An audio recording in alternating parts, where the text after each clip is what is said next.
Bismillah. Assalamualaikum warahmatullahi wabarakatuh. Mga kapatid, ngayon, susuriin natin yung katagang Christian. Okay? Yung mga Christians. Saan ba ito nagmula? Ayon sa Biblia, ay mabasa ito sa Acts chapter 11 verse 26. Ang unang mga taong tagasunod raw ni Kristo doon sa Antioch, part of Turkey. Doon tinatawag sila na Christian. Ang unang tumawag nito mga kapatid ay hindi mga Kristiyano. Sila ho ay mga pagano. Sa English, heathen. Ano ang katibayan? Ang katibayan ko. Dito sa Bible Commentary, Cambridge Bible for School and Colleges, makita ninyo ito sa, punta kayo sa Parallel Bible at punta kayo sa itong text na nabanggit ko, then pindutin ninyo ang commentary of that certain verse. Okay? Sinabi dito, the disciples were called Christians first in Antioch. It is most probable that that this name was given them by the heathen in ridicule. By heathen. Ang heathen, ibig sabihin yung mga taong pagano. Heathen, it's E-A-P-H-E-N. Heathen. Sila ay mga pagano in ridicule para pagtawanan. Imagine, ito palang pangalan yung Christian ay ang mga pagano palang nagbansag dito para pagtawanan ng ginawa ninyong banal. Dahil kahit sa New Testament, hindi nagsasabi ang mga disipulo ni Kristo na we are Christian. Tayo, ang grupo natin, pangalanan natin ng Christian. Hindi. Walang pangalan ho. So sabihin namin na sila ay Muslim, meaning the follower of the law of Allah, ayaw nila.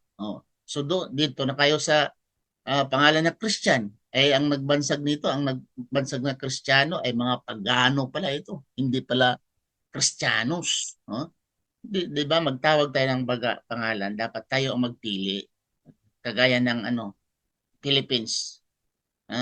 Itong Philippines, ito ay hindi naman ito paggalang sa mga Pilipino, ang pangalan na Philippines. Ito ay Philippines, pangalan ng ating bansa Philippines, paggalang ng Haring Felipe doon sa Espanya in honor of the King Philip. That's why Philippines. Parang anak tayo, kadugo tayo ni King Philips, pero hindi tayo nagbansag nito, yung Philippines. So kakahiya po na mayroon kang pangalan, hindi ka naman ikaw ang nagbansag. Buti kung pangalan natin, ang nanay natin, tatay, mga kamag-anak ang nabansag, so well and good. Pero ibang tao tagalabas. Ano pa ang ibig sabihin ng Christian? Dito naman tayo kang Illicott's Commentary of the Bible for English readers. Sinasabi naman dito, this terminology, Christians, ito forma ginamit as invent nicknames as a form of satire. Satire, alam ba niyo ang satire? Niresearch ko kung ano ang satire. Kang Merriam-Webster na punta ko, ano ba? Bakit tinatawag ng satire ang Christians? Okay? Sabi dito, what is satire? A literary work holding up human vices and foolish to ridicule or scorn, pagyaga-yaga. Ito ay holding human vices, yung bang kalukuhan ng isang tao at kagagaguhan ng isang tao. Ito, parang yung mga tao, mga luko-luko, mga gago, to ridicule them, to ridicule, or scorn, para pagtatawanan or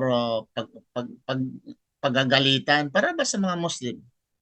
Pag ang mga Muslim, tawagin mo silang mga muklo, magagalit yung mga Muslim. Muklo, masama ang pangalan, muklo. So, may mga pangalan ang nagawa nito ay mga hindi kagrupo. So, wala po itong value sana. Dahil kayong ikaw Muslim ngayon, tawagin kang muklo, matutuwa ka? Or Mohammedans, matutuwa ka? Ismailites, ang tawag ng ibang mga writer sa mga Muslim, lalo na kung mga Jewish, tinatawag kami mga Ismailites. Tinatawag din kami nga Mohammedans sa mga Western writer, Mohammedans. We do not accept we are Mohammedans because we are not worshiping Muhammad. Ah. So, itong pagtawag, maggawa ka ng pangalan, it should be nga sa ayos nga paglagay. Gaya ngayon, maglagay ka ng pangalan ng isang organization.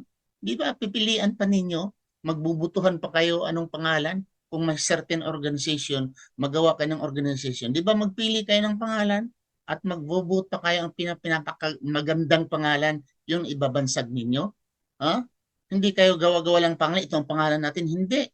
Ang Christianity or Christian, ang nagbansag nito, una, mga pagano. Mga pagano sila. Heathen, according to Bible commentary, mga heathen sila. Hindi sila Kristiyano at hindi rin sila Muslim, hindi din sa mga Hudyo. Ang heathen, ang ibig sabihin, mga taong labas or walang relihiyon, walang sistema, walang moral ang tinatawag ng mga heathen, ng mga tao. So ito ang tawag sa grupo early of the Christians na tumawag nito, itong mga tao, mga pagano noong unang panahon. Ano bang relihiyon noon sa kapanahonan sa mga disciples? Anong relihiyon lang noon existing? Ha? Diyan sa Rome, diyan sa Roma. Ah, ano? Judaism. Oh, ano pa? Sabi niyo Christianity. Wala pang Christianity. Wala pang Christianity. In fact, sinabi namin ng mga Muslim, Jesus Christ, ang kanyang mga followers, tinatawag na Muslim. May katibayan kami sa Quran. Si Kristo mismo Muslim, pero ayaw nila eh.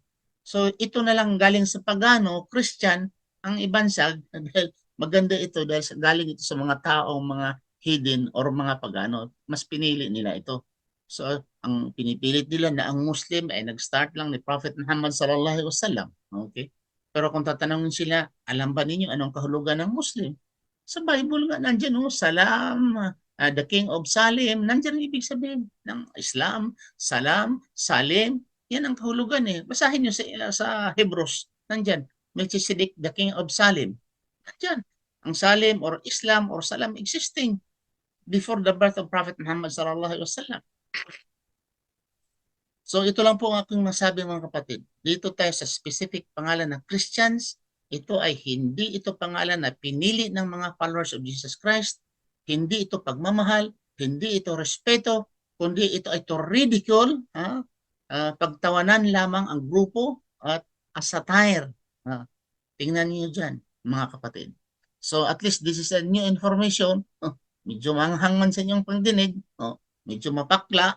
Pero ito ang katotohanan na ang word Christians, ito ay pangalan nagmula sa mga taong hidden or pagan, mga taong walang disiplina, walang mga moralidad. Ang hidden, tinatawag na hidden people. So, maraming salamat sa inyong panonood. Assalamualaikum warahmatullahi wabarakatuh.